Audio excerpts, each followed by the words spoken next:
Her voice sliced through the air like a razor dipped in honey. "Still alone, I see," she smirked, champagne glass poised just beneath her lip like a weapon.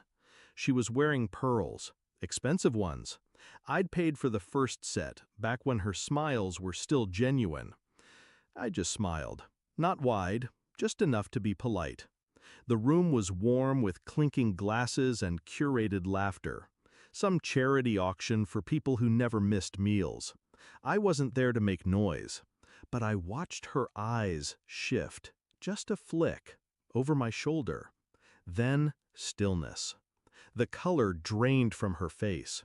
She didn't finish her drink. She didn't speak again. Because my wife, the real one, had just walked in. And she looked familiar.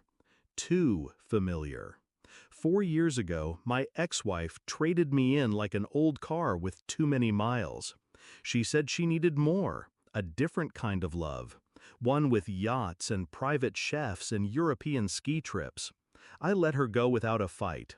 The silence I gave her was louder than any courtroom. I rebuilt, slowly, quietly. 1 year later, I met someone, sharp, elegant, mysterious in the right places. I never talked about my ex. She never asked. But now, watching the two of them lock eyes across a crowded ballroom, it clicked. The way my new wife tilted her head, that practiced arch of her brow, I'd seen it before. Rehearsed, refined, copied. My ex wasn't just shocked. She was staring at herself. Or at least, a better version. After that night, I started watching, not her, them. How my wife smoothed her hair, checked her lipstick, smiled when nobody was looking. How she studied old photos in the drawer she thought I didn't notice. How she used the exact same phrases my ex used to toss at me like scraps. "Don't be dramatic. Let's not make this about feelings. I'm not yours to fix." One evening, she got a call and stepped out. She left her laptop open. I looked, not for long, just enough to find the email. To Claire_Walsh@macmail.com. Subject, almost there. There were attachments, voice memos, videos, photos of me, zoomed in, cropped, tagged.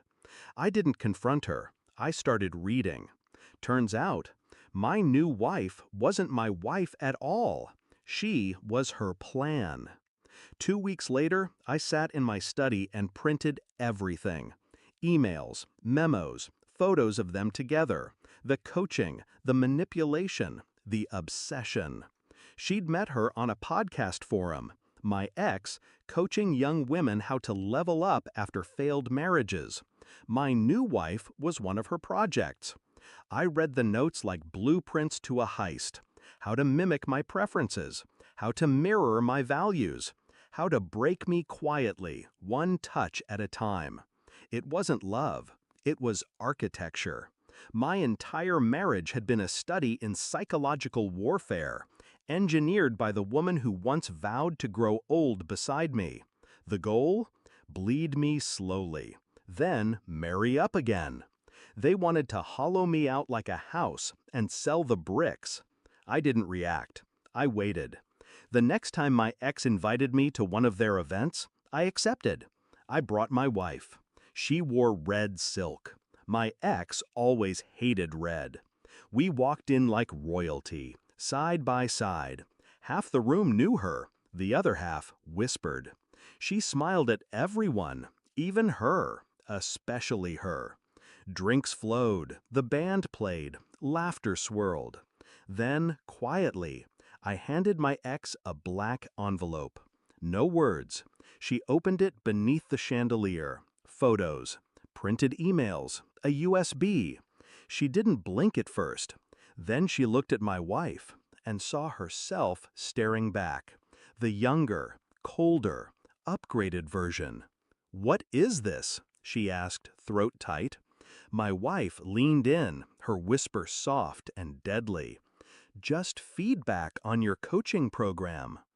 We never spoke again. She divorced the rich man 6 weeks later, Something about public humiliation, leaked emails, unfit character. My new wife didn't stay either. She knew the game was over. I didn't chase her, didn't ask questions, didn't feel anything at all. I'd already won. Not because I broke them, but because I let them reveal themselves, fully, shamelessly. I sat with my coffee one morning, silence filling the corners of the house. No drama, no women practicing someone else's smile. Just peace. Calculated, earned. The last line she ever said to me still echoes now and then. Still alone, I see. She was right. But here's the difference. Now, I prefer